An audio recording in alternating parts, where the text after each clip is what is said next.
So let's talk about phase one. Phase one, again, is focused on our freshmen through juniors. And the biggest purpose of phase one is actually a culture shift for us. So if we want our students to become the alumni who pray, who give, advocate, pray, and serve, then we need to help them experience that while they're students, and help them understand what we will be asking them to do, as well as invest in helping them grow and flex those muscles. Um, but as you probably looked at in the devotion, as we talked about in the introduction to the devotion, is we have to believe that it's good for our students to start to wrestle with what it means to be generous and what it means to be good stewards of what they have, and to start thinking about money from a biblical perspective. Many of them will only learn about money from what they see their parents do. So we have to believe that that's good for them to do.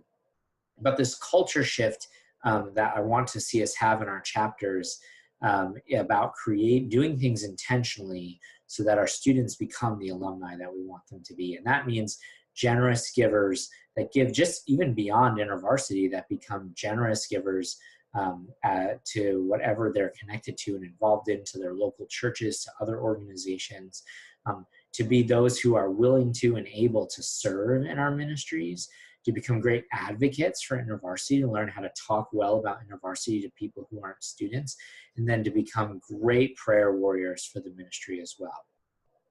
And if we're going to be intentional about helping them do these things and investing in them to become these types of people, then we need to do some other things that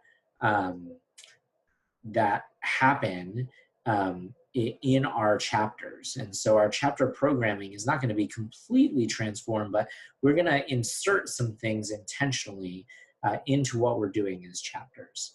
And part of the reality, too, is that if we're going to help our students think about generosity and advocacy, praying, and volunteering, is they need to see it exemplified and then invited to do those things. We're an active discipleship organization.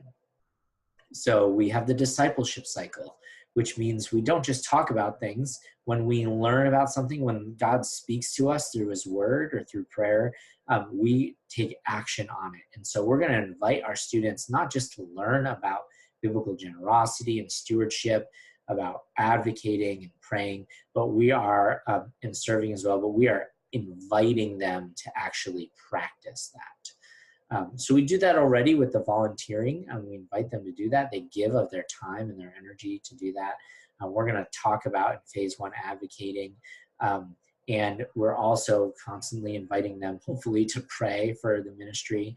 And one place that we don't do, most of our chapters don't do anything, is around money.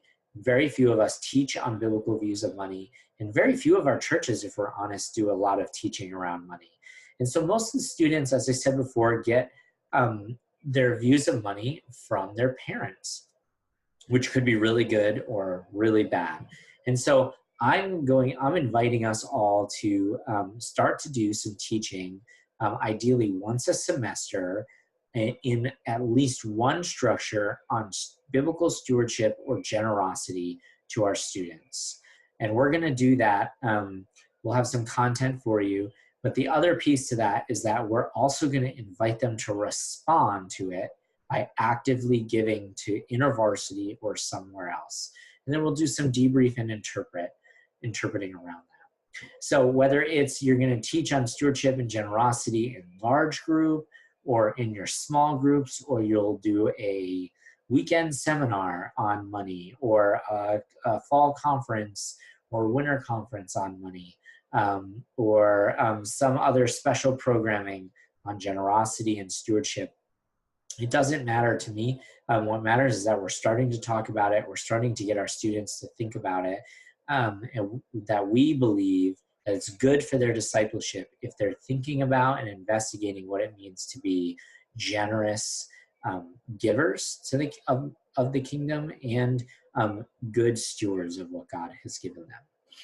So we're going to do that, and then we're going to invite them to give as part of that. And I think one great way to do that is through the Days Wage program, which is an older InterVarsity program. And the idea here is that we invite them to give 1 day's wage per month that they work throughout the summer of their days of their wage, 1 day of the month of their wage to the work of InterVarsity on their campus. And we encourage them to give it to the chapter account. And we can use this money for a few things. It can go to staff salaries, but it doesn't need to. It can go towards scholarships for conferences and events, but it doesn't need to do that. And the one that I love is it can go towards supporting NSO. When I was at Marquette, we collected a day's wage and we raised about $2,000 to $3,000 a year, and it went straight to the work of NSO. We became a generous organization on campus. So not only were our students being generous as individuals, but it made us a generous community. So the rule was anytime a student leader was meeting up with a freshman during NSO to meet them and invite them into InterVarsity, we encourage them to buy something for them, and we reimburse them for that expense. And then we also use the money to have great food and good stuff at our events for NSO. And so the students got to see their money at work, growing the organization, growing the ministry, investing in new students, seeing that ministry costs money and how money can bless a ministry. And they got to partner with that in that. But also it helped us be generous towards others, that the people we were welcoming in, we were much more hospitable to and generous towards because of Days Wage. So we have some resources around Days Wage. I think it's a great opportunity to partner both the teaching on stewardship and generosity and inviting them to be part of a Days Wage program. There's even a great story of a campus that had so much Days Wage money because lots of their students get great internships that they were able to also support a chapter plant in the same city they were in. And so they got to buy them a new proxy station and gives them some scholarship money to go to fall conference. And that generosity just created more generosity and more generosity.